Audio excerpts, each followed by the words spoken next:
बात करते हैं खाद्य मंत्री के उस बयान की जिसको लेकर चर्चा हो रही है। मंत्री अमरजीत भगत ने मैनपाट महोत्सव में हुए शराबखोरी के मामले में बड़ा बयान दिया। अमरजीत भगत ने कहा है कि मैनपाट महोत्सव एक पर्यटन स्थल है, वहां लोग मौज मस्ती करने आते हैं, वहां कोई सत्यनारायण भगवान की पूजा नहीं होती, इसलिए ऐसी छोटी मोटी बातों को दरकिनार कर देना चाहिए।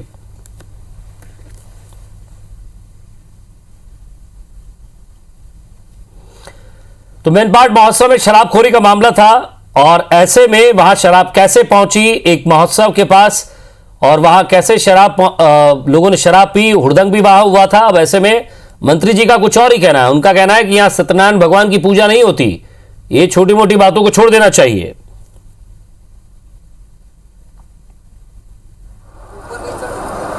राजकीय गीत का सम्मान किया गया, राजकीय का सम्मान दिया गया।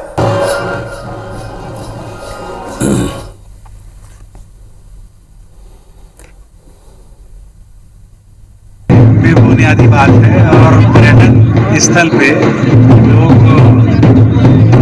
खुशियां मनाने जाते हैं, मौज मस्ती करने जाते हैं, वहाँ सत्यनारायण भगवान की पूजा थोड़ी ना होता है। फिर सुनवाया बयान आपको, क्या कह रहे हैं मंत्री जी? वहां कोई सत्यनारायण भगवान की पूजा नहीं होती, छोटी मोटी बातों को दरकिनार कर देना चाहिए। शराब पीकर लोग हुड़दंग करें, वहां मौज मस्ती के बहाने अगर कोई आपराधिक तत्व पहुंच जाए और कार्यक्रम को खराब करने की कोशिश करे या कोई घटना घट जाए तो फिर मंत्री जी का बयान क्या होगा, ये भी एक सोचने का प्रश्न है।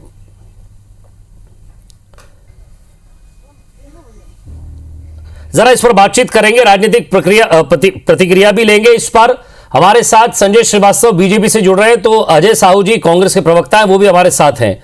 मैं आप दोनों का स्वागत करता हूं। और सबसे पहले संजय श्रीवास्तव जी, मैनपाट महोत्सव हुआ, मैनपाट महोत्सव में आसपास जहां टेंट लगा था वहां शराब की बोतलें थी, आपने देखा भी कि वहां किस तरह हुड़दंग भी हुआ था। अब जब मंत्री जी से इस बारे में पूछा गया तो उनका यह कहना था कि वहां कोई सत्यनारायण भगवान की पूजा नहीं होती है, थोड़ा बहुत मौज मस्ती चलती है, इसे दरकिनार कर देना चाहिए। देखिए, मुझे ऐसा लगता है कि जिस मैनपाट महोत्सव को लेकर कल तक मुख्यमंत्री जी जब वहां पर शामिल हुए थे तो तमाम प्रकार की 3 प्रकार की संस्कृतियों के मिलन क्षेत्र की बात कर रहे थे, और आज जब संस्कृति मंत्री हैं वो ये कह रहे हैं कि मौज मस्ती का ही केंद्र है, अर्थात समझा जा सकता है कि किस तरह की सरकारियत चल रही है। मुझे ऐसा लगता है कि ये एक नैतिक पतन है और नैतिक गिरावट है और उसका समर्थन करते हुए यदि हम पाए जाते हैं तो देखिए 3 दिन पहले का ये विषय है। जब मैनपाट महोत्सव हो हमें कहीं आपत्ति नहीं है, कोरोना के समय हुआ चलिए, कहीं कोई दिक्कत नहीं है, लेकिन जिस तरीके से अवैध रूप से जो वहाँ के आबकारी विभाग के अधिकारी उन्होंने भी इस बात को स्वीकार किया, उनका वीडियो वायरल हुआ कि किसी प्रकार की अनुमति वहां पर नहीं दी गई है, लेकिन अस्थायी तौर पर वहां पर शराब की दुकान खोलकर लोगों को शराब परोसी जा रही थी। हम तो कह रहे हैं कि शराबबंदी के नाम पर इन्होंने जो धोखा दिया है, ये शराबबंदी नहीं है, शराब को प्रमोट करने की वाली सरकार है ये। और शराबबंदी की नई परिभाषा उन्होंने लिखा है कि शराबबंदी अर्थात शराब बंद नहीं, अर्थात शराब को किस तरीके से घर घर तक पहुंचाया जाए, किस तरीके से प्रमोट किया जाए, और उसके समर्थन में अमरजीत भगत जी कह रहे हैं। मुझे लगता है कि अब इससे ज्यादा कहीं कोई बातचीत की आवश्यकता नहीं है। ये शराब के पक्षधर लोग हैं और शराबबंदी के नाम पर इन्होंने जनता के साथ में धोखा दिया। जरा अजय जी का भी मैं रिएक्शन चाहूंगा। अजय जी, मंत्री जी के इस बयान पर क्या कहेंगे आप? देखिए, माननीय अमरजीत भगत जी बहुत सीधे सरल व्यक्ति हैं, जो बात उनके हृदय में होती है वो कहते हैं, और उन्होंने जो कहा है उसका गलत आशय निकाल करके उसको दूसरे तरीके से देखने की आवश्यकता कतई नहीं है। मैनपाट छत्तीसगढ़ के लिए निश्चित तौर पर हिल स्टेशन है, पर्यटन का केंद्र है, और वहां पर जो पर्यटन करने जो लोग जाते हैं उनको सुविधाएं देना भी सरकार का काम है। लेकिन जैसी बातें इस प्रकरण में आ रही हैं कि वहां पर किसी भी प्रकार की लाइसेंस देने का जो काम है वो नहीं किया गया है, तो उसके बाद वहां पर बार कैसे खुला, किनके संरक्षण में खुला, ये जांच का विषय है। हमारी सरकार इसकी जांच कराएगी और जो भी दोषी होंगे, मैं आपके चैनल के माध्यम से बहुत जिम्मेदारी के साथ ये कहना चाहता हूँ कि इस पूरे प्रकरण में जो भी दोषी होंगे उनको बख्शा नहीं जाएगा, सलाखों के पीछे भेजने का काम हमारी सरकार यही बयान तो सर मंत्री जी का होना चाहिए था।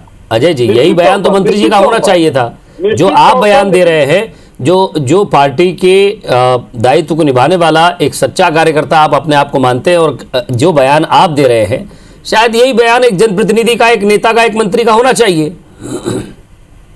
निश्चित तौर पर। लेकिन मेरा ये कहना है, अमरजीत भगत जी ने जो बातें कही, आप देश भर में या विदेशों में कहीं की भी बात करें, पर्यटन के क्षेत्र को बढ़ावा जहां दिया जाना होता है वहां पर इस तरीके की सुविधाएं भी उपलब्ध कराई जाती हैं। तो मैंने कहा, पहले ही कहा, हमारे पास जो नेता हैं हम वो मिट्टी से निकल कर आए हैं, छत्तीसगढ़ की माटी से उपजे हुए हैं। उनके पास कोई इवेंट कंपनी नहीं है कि उनको डायलॉग लिख के देती है। हो सकता है उनके शब्दों के चयन में कोई त्रुटि हो गई हो, लेकिन उसको छोटी सी बात का बतंगड़ बनाने की आवश्यकता नहीं है। लेकिन हमारी सरकार की मंशा है कि कानून सम्मत कार्रवाई हो, और आप देखिएगा कि मैनपाट वाले प्रकरण में भी हमारी सरकार कार्रवाई करेगी और दोषियों पर कड़ी से कड़ी कार्रवाई की जाएगी। चलिए, शुक्रिया अजय जी। लेकिन सवाल ये कि एक महोत्सव में खेसारी लाल का भी कार्यक्रम था, वहां भी भगदड़ हुई, फिर वहां बियर बार किसने खोल दिया, कहां से शराब आई, फिर उसके बाद शराब के बाद भगदड़ भी हुई। आखिर ये सब सवाल कहीं ना कहीं उठते हैं, जनता के मन में भी आते हैं। चलिए, आप दोनों का बहुत बहुत शुक्रिया जुड़ने के लिए, बातचीत के लिए।